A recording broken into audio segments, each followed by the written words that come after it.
السلام عليكم ورحمة الله وبركاته. الحمد لله وكفى وسلام على عباده الذين اصطفى. الحمد لله الذي وحده والصلاة والسلام على من لا نبي بعده. وبشانه قال جل وعلا: إن الله وملائكته يصلون على النبي يا أيها الذين آمنوا صلوا عليه وسلموا تسليما. اللهم صل على محمد وعلى آل محمد كما صليت على إبراهيم وعلى آل إبراهيم إنك حميد مجيد. اللهم بارك على محمد وعلى آل محمد كما باركت على إبراهيم وعلى آل إبراهيم إنك حميد مجيد. أما بعد فقد قال جل وعلا: لقد كان لكم في رسول الله أسوة حسنة. وقال جل وعلا: وما أرسلناك إلا رحمة للعالمين. وقال جل وعلا: إنك لعلى خلق عظيم. আলহামদুলিল্লাহ, আল্লাহ তাবারাক ওয়া তাআলার বড় মেহেরবানি যে আল্লাহ রাব্বুল ইজ্জত রবিউল আউয়াল মাসে আল্লাহর ঘরে বসে জুমার নামাজের অপেক্ষায় থাকার তৌফিক দান করেছেন। বলুন আলহামদুলিল্লাহ। রাসূলুল্লাহ সাল্লাল্লাহু আলাইহি ওয়াসাল্লাম সমস্ত মানব জগতের ভিতরে, শুধু মানব গোষ্ঠী নয় বরং জিন ও ইনসানের ভিতরে, এবং শুধু জিন আর ইনসান নয় বরং জিন, ইনসান এবং ফিরিস্তা, এমনকি জিবরিল আলাইহিস সালাতু ওয়াস সালামের চাইতেও দামি এবং সম্মানী মুহাম্মদুর রাসূলুল্লাহ সাল্লাল্লাহু আলাইহি সাল্লাম। রাসূলুল্লাহ সাল্লাল্লাহু আলাইহি সাল্লামের মর্যাদা এটা ফেরেশতাদের চাইতেও বেশি। রাসূলুল্লাহ সাল্লাল্লাহু আলাইহি সাল্লামকে আল্লাহ পাক মানব গোষ্ঠীর অন্তর্ভুক্ত করেছেন, আর মানব গোষ্ঠীকে আল্লাহ পাক তার খলিফা নামে নামকরণ করেছেন। সুবহানাল্লাহ। ফেরেশতাদেরকে আল্লাহ পাক খলিফা নামকরণ করেন নাই। খলিফা শব্দটা এসেছে খালাফ থেকে। খালাফ মানে পরবর্তী, খালাফ মানে পিছনে, খালাফ মানে পরে, আর সালাফ মানে আগে। আল্লাহ পাক মানব সম্প্রদায়কে কোরআনুল কারীমে বলেছেন, ইন্নী জাইলুকা ফিল আরদি খলিফা, আমি জমিনে আমার খলিফা পাঠাচ্ছি। অর্থাৎ যারা একের পরে এক আসবে, একজনের পরে আরেকজন আসবে। এই জন্য মানব প্রজন্ম একদল মারা যায় আর একদল আসে। ফেরেশতারা এখন কেউ মারা যায় না। একদম কিয়ামত সংগঠিত হইলে সমস্ত মানুষ আর জিনের জান কবজ করা হয়ে গেলে তারপরে ফেরেশতাদের জান কবজ করা হবে। সর্বশেষ আজরাইল নিজেই নিজের জান কবজ করবে। এজন্য চলমান প্রক্রিয়ায় ফেরেশতাদের জন্ম মৃত্যু এখন হচ্ছে না। যে ফেরেশতাগুলো তৈরি হওয়ার, এগুলো তৈরি হয়ে গেছে, এদের আর মৃত্যু এখন হবে না, কিয়ামতের সময় হবে। কিন্তু মানব গোষ্ঠীর জন্ম এটা ধারাবাহিকভাবে চলছে, পাশাপাশি মৃত্যুর সিরিয়ালও চলছে। এই দিক থেকে মানুষ খলিফা। আরেক দিক থেকে মানুষ খলিফা এজন্য যে মানুষ আল্লাহর জমিনে আল্লাহর বিধান, আল্লাহ আল্লাহ রাসূলের হুকুম পালন করার অর্থে পৃথিবীতে পরবর্তী প্রজন্ম, কারণ এই পৃথিবীতে আগে বসবাস করত জিন জাতি, মানব জাতির সূচনা হয়েছে জিনদের পরে। এই জন্য আল্লাহ পাক মানব গোষ্ঠীকে খলিফা নামকরণ করেছেন। ফেরেশতা জিনদের পরবর্তী প্রজন্ম হইল মানুষ। 3 নম্বরে মানুষ খলিফা এজন্য যে পৃথিবীতে আল্লাহর বিধান কায়েম করার এরা প্রতিনিধি, অর্থাৎ আল্লাহর গুণগান করার জন্য জমিনের বুকে মানুষ হলো আল্লাহর হুকুম বাস্তবায়ন করার, আল্লাহর গুণগান গাওয়ার, আল্লাহর প্রশংসা করার প্রতিনিধি। 4 নম্বরে মানুষ আল্লাহর প্রতিনিধি। আল্লাহ পাক যে সমস্ত গুণের অধিকারী, এ ধরনের কিছু কিছু গুণের ছিটে ফোটা সামান্য কিছু অংশ আল্লাহ মানুষকে আল্লাহর প্রতিনিধি হিসেবে তাদেরকে দান করেছেন। সুবহানাল্লাহ। যেমন আল্লাহ দয়ালু, মানুষও দয়া করে। আল্লাহ ক্ষমাকারী, মানুষও ক্ষমা করে। এজন্য মানুষের ভিতরে আল্লাহ পাক তার সিফতের কিছু ধরন হুবহু সেরকম না, বরং অন্য আঙ্গিকে অন্যভাবে মানুষকে দিয়েছেন। এই যে আল্লাহ পাকের গুণের বহিঃপ্রকাশ মানুষের ভিতর দিয়ে প্রকাশ পায়। আল্লাহ ক্ষমাকারী, মানুষও ক্ষমা করে। এই জন্য হাদিস শরীফে আছে, ইরহামু মানফিল আরদি ইয়ারহামুকা মানফিস সামা। তুমি জমিনবাসীর প্রতি দয়া করো, আসমানওয়ালা তোমার প্রতি দয়া করবেন। কেন? দয়া করার মূল স্বভাব আল্লাহর। এই মূল স্বভাবে কেউ যদি গুণান্বিত হয়ে দুনিয়াতেও কেউ যদি দয়া করে, তাহলে সে যেন আল্লাহর গুণের বাস্তবায়ন করলো। আল্লাহ দানশীল, এই দানশীলতা যদি কোনো মানুষ গ্রহণ করে, সেও যদি দানশীল হয়, এর অর্থ হলো সে আল্লাহর একটি গুণের বৈশিষ্ট্যের বহিঃপ্রকাশ দেখাইল। এই জন্য মানুষ আল্লাহর খলিফা। মানুষ আল্লাহর খলিফা হওয়ার কারণে মানুষ সবচাইতে দামি। আর সমস্ত মানুষের ভিতরে আল্লাহ পাকের সিফতের বহিঃপ্রকাশের যে মাধ্যম, আল্লাহ পাকের যে বৈশিষ্ট্য গুণাবলী, তার জাত নয়, আল্লাহর অস্তিত্বের গুণাবলী নয়, আল্লাহর বিশেষণের গুণাবলী। এই সমস্ত বিষয়কে আল্লাহ পাক সবচাইতে বেশি মাপে প্রকাশ করেছেন রাসূলুল্লাহ সাল্লাল্লাহু আলাইহি সাল্লামের মাধ্যমে।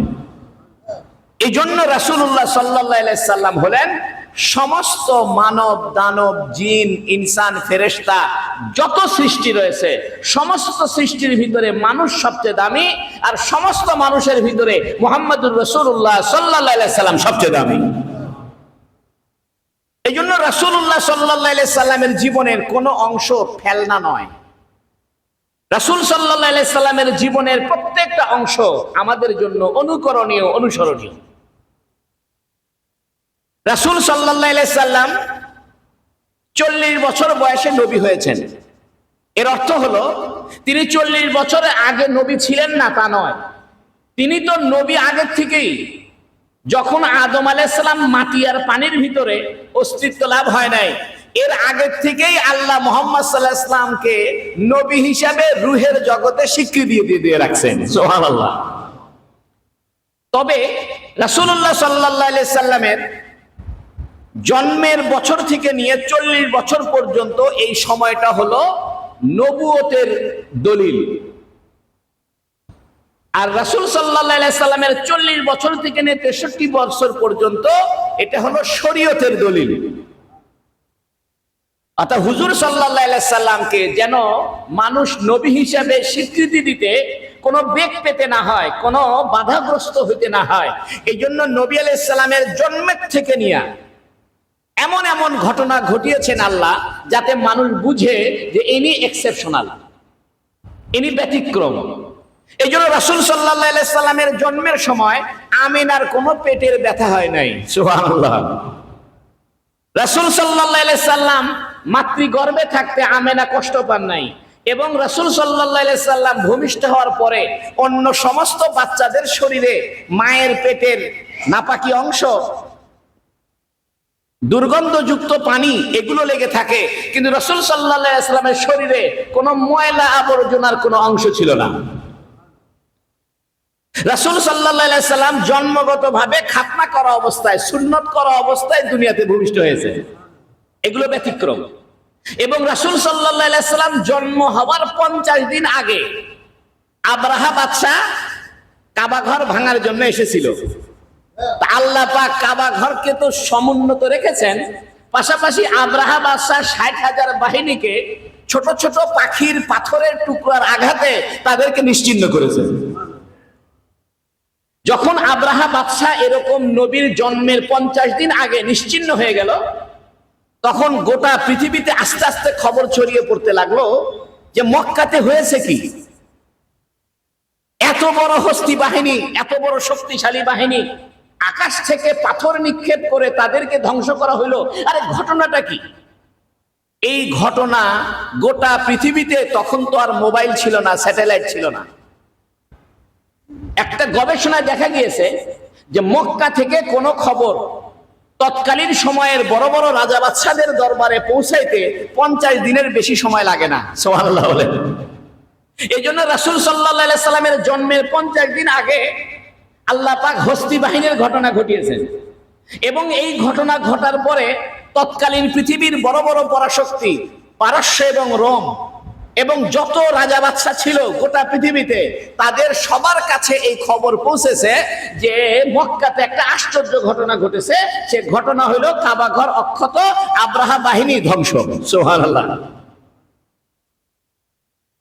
এই খবর যখন সবার কাছে পৌঁছেছে, তখন মক্কার নামটা সবার কাছে চর্চিত হয়েছে, আলোচিত হয়েছে। যেমন ঢাকায় যদি কোনো ঘটনা ঘটে, বড় ধরনের ভূমিকম্প হয়, তাহলে গোটা পৃথিবীতে ঢাকা শব্দটা উচ্চারিত হবে। রাসূল সাল্লাল্লাহু আলাইহি সাল্লামের জন্মের 50 দিন আগে আল্লাহ পাক মক্কা নামের যে একটা শহর আছে, এই শহরে যে আল্লাহর একটা ঘর আছে, এবং এই ঘরটা যে সম্মানী, এবং এই ঘরকে কেউ ধ্বংস করতে পারবে না, এই মেসেজটা 50 দিনে গোটা পৃথিবীর আনাচে কানাচে আল্লাহ পৌঁছে দিয়েছেন।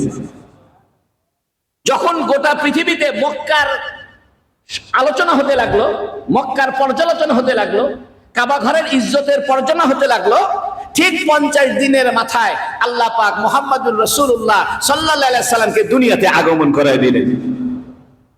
যখন রাসূল সাল্লাল্লাহু আলাইহি সাল্লাম ভূমিষ্ঠ হলেন, তখন আরেক ঘটনা ঘটে গেল। পারস্যের অগ্নিকুণ্ড 1000 বছর থেকে জ্বলছিল, এরকম একটা ঐতিহ্যবাহী 1000 বছর বাড়ির কাছের কথা নয়, 1000 বছর, 365 দিন 1 বছর। আমরা বেঁচে থাকি 80-90 বছর, 70-80 বছর, 60-70 বছর, এভাবে 100 বছর, এভাবে 200, 300, 400, 500, 600, 700, 800, 900, 1000, 1000 বছর থেকে 1 সেকেন্ডের জন্য যে আগুন নিভে নাই, জ্বলছিল, নবীর জন্মের সাথে সাথে সেই 1000 বছরের অগ্নিকুণ্ড নিভে গেল। সুবহানাল্লাহ। বিশ্বের বড় পরাশক্তি পারস্য, তারা চিন্তা করল, আরে ঘটনা কি? 50 দিন আগে খবর পাইলাম মক্কা শহরে এক আশ্চর্য ঘটনা ঘটেছে। ছোট ছোট পাখির পাঞ্জারায়, পাথরের টুকরায় হস্তি বাহিনী ধ্বংস হয়েছে, সেখানে একটা আল্লাহর ঘর রয়েছে, খবর পাইলাম। আবার এখন আমাদের অগ্নিকুণ্ড নিভে গেল, আরে হয়েছেটা কি দুনিয়াতে? এদিকে রোম সম্রাটের 14টি বড় বড় গম্বুজ ছিল রাজপ্রাসাদে।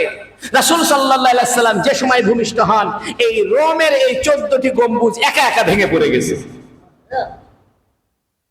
বহায়রায়ে সাদা একটি হ্রদ ছিল পারস্যে, সেখানে পূজা হইতো, অগ্নি পূজারীরা, সূর্য পূজারীরা সেখানে পূজা করত। নবী সাল্লাল্লাহু আলাইহি সাল্লাম যখন ভূমিষ্ঠ হয়েছেন, সঙ্গে সঙ্গে সেই পূজা করার যে বাহিরায়ে সাওয়া নদী, এই সাদা নদী, এই নদীর এই হ্রদের সমস্ত পানি শুকিয়ে গেছে। পৃথিবীতে তখন হইচই, আরে হয়েছে কি, হয়েছে কি, হয়েছে কি? তখন পৃথিবীর ধর্মীয় পণ্ডিতেরা গবেষণা শুরু করলো, এগুলো কেন হচ্ছে? তখন তারা দেখতে পেল যে আখেরি নবী একজন দুনিয়াতে আসার কথা, যিনি আসবেন তিনি মক্কা শহরে আসবেন, যিনি ভূমিষ্ঠ হবেন বাইতুল্লাহর ঘরের পাশে তিনি ভূমিষ্ঠ হবেন, যিনি ভূমিষ্ঠ হবেন তার বাবার নাম আব্দুল্লাহ হবে, যিনি ভূমিষ্ঠ হবেন তার মায়ের নাম আমেনা হবে, তার দাদার নাম আব্দুল মুত্তালিব হবে, তিনি এতিম হবে, তিনি মিথ্যা বলবেন না, তিনি সত্য বলবেন। এই ধরনের কথা পৃথিবীতে আলোচিত হতে লাগলো।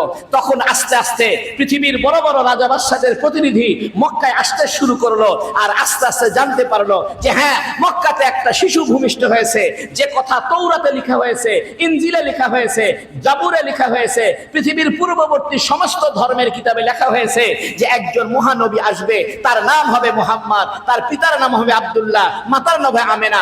বাস্তবে সেই শিশু ভূমিষ্ঠ হয়েছে। সুবহানাল্লাহ। এই জন্য রাসূল সাল্লাল্লাহু আলাইহি সাল্লামকে আল্লাহ পাক দুনিয়াতে প্রেরণ করার আগেই 50 দিন আগে থেকেই সিম্পটম চালু করে দিয়েছে। রাসূল সাল্লাল্লাহু আলাইহি সাল্লামের এই জন্মের আগের ঘটনাকে বলে ইরহাসাত। রাসূল সাল্লাল্লাহু আলাইহি সাল্লামের জন্মের আগে যে সমস্ত ঘটনা ঘটেছে এই ঘটনাকে বলে ইরহাসাত। আর রাসূল সাল্লাল্লাহু আলাইহি সাল্লাম যখন ভূমিষ্ঠ হলেন, জন্মগ্রহণ করলেন, দুনিয়াতে আসলেন, এই সময়কে বলে মিলাদ।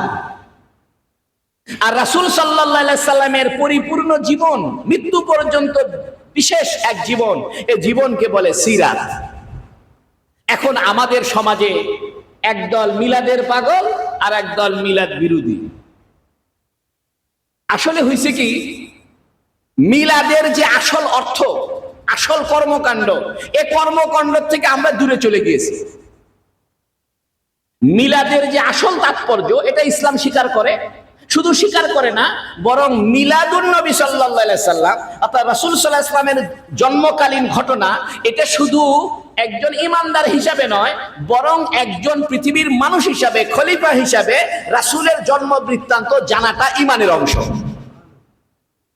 এই জন্য মিলাদের যে আসল চেহারা, এই চেহারা আমাদের দেশে রুটিয়া, হালুয়া আর বাংলা, উর্দু, ফার্সি কবিতা দখল কইরা অরিজিনাল মিলাদ গায়েব হয়ে গেছে।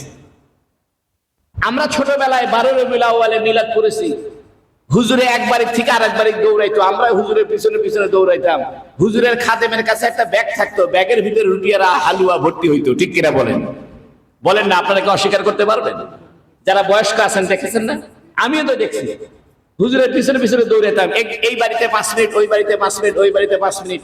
এই মিলাদে কি হইতো, কিছুক্ষণ দরুদ শরীফ সুর করে পড়া হলো, কিছু উর্দু ফার্সি কবিতা বলা হলো, কিছু বাংলা বলা হলো।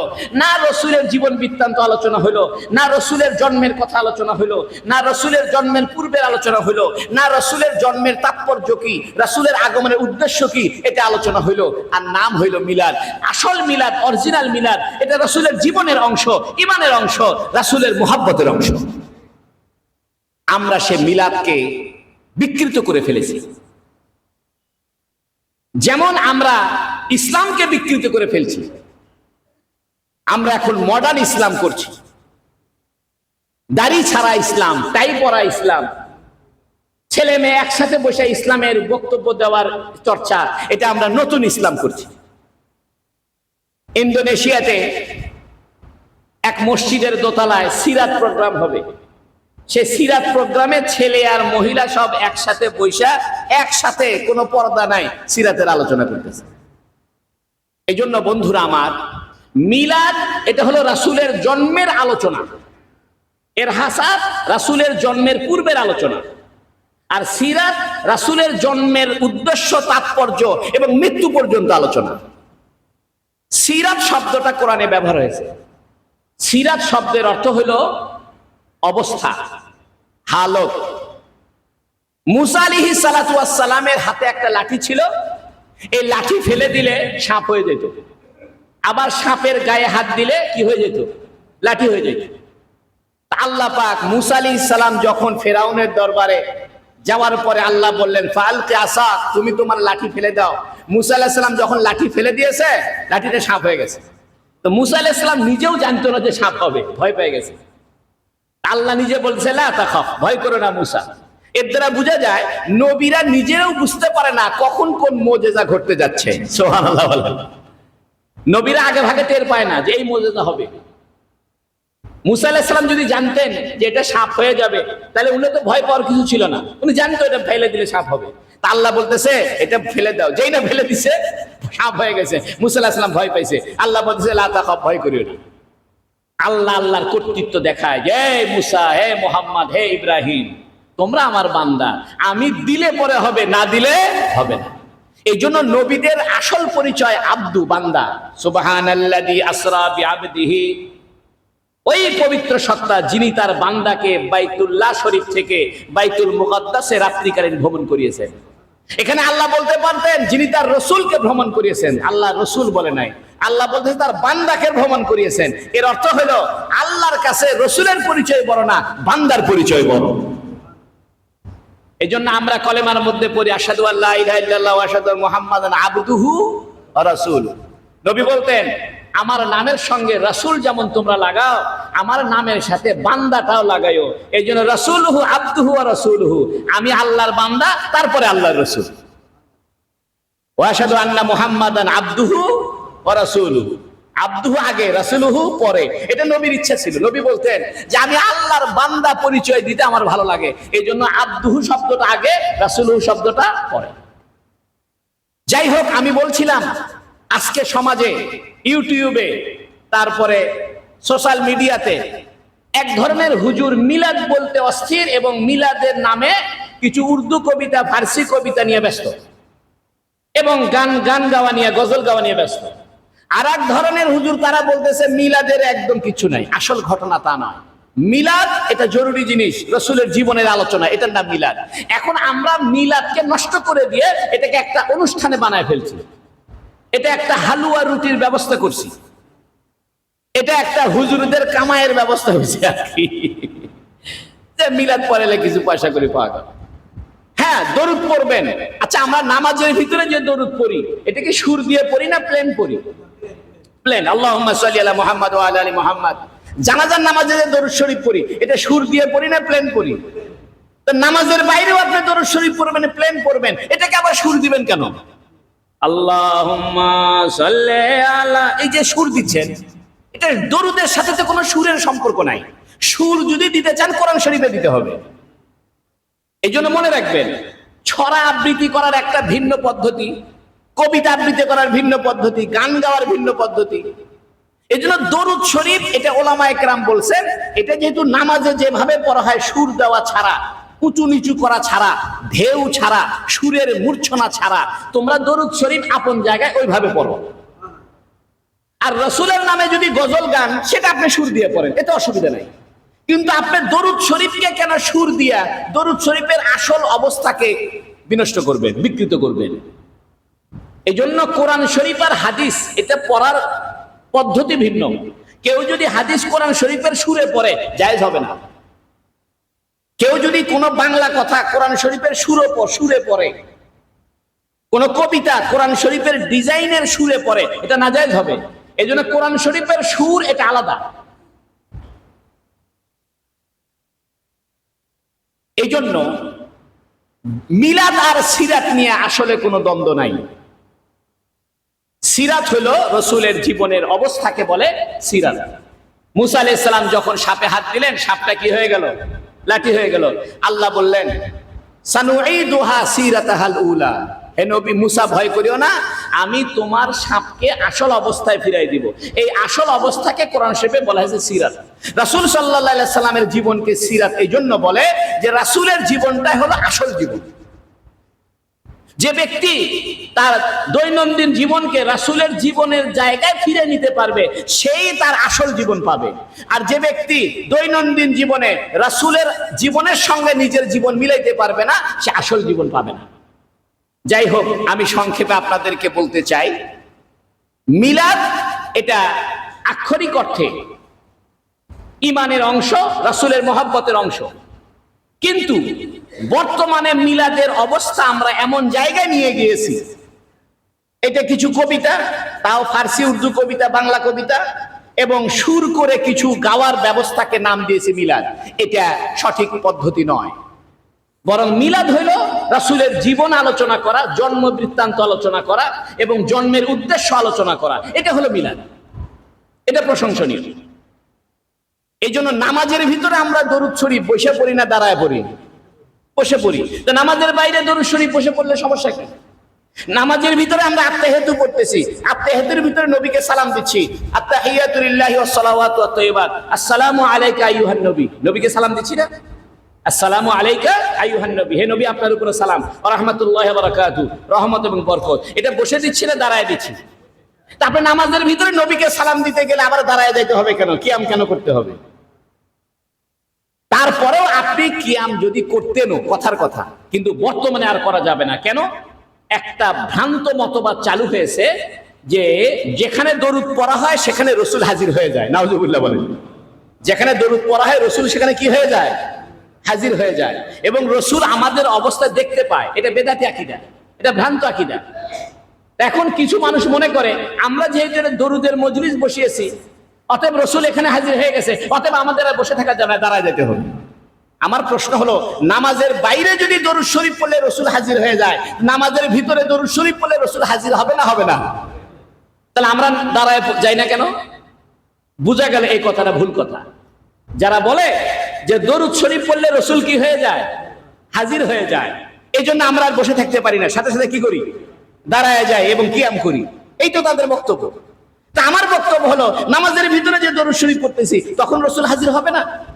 আর তখন রসুল হাজির হলে আমরা দাঁড়ায় যাওয়া দরকার ছিল, কিন্তু আমরা তো দরুদ দাঁড়ায় পড়ি না, বসে পড়ি। এই জন্য আমি বলবো, সামান্য সামান্য বিষয় নিয়ে মুসলমানদের ভিতরে ঝগড়া, গ্রামে এটা বেশি, এবং এই ঝগড়াকে কেন্দ্র করে গ্রামে গ্রামে দুই ভাগে বিভক্ত, মসজিদ ভাগ হয়ে যাচ্ছে।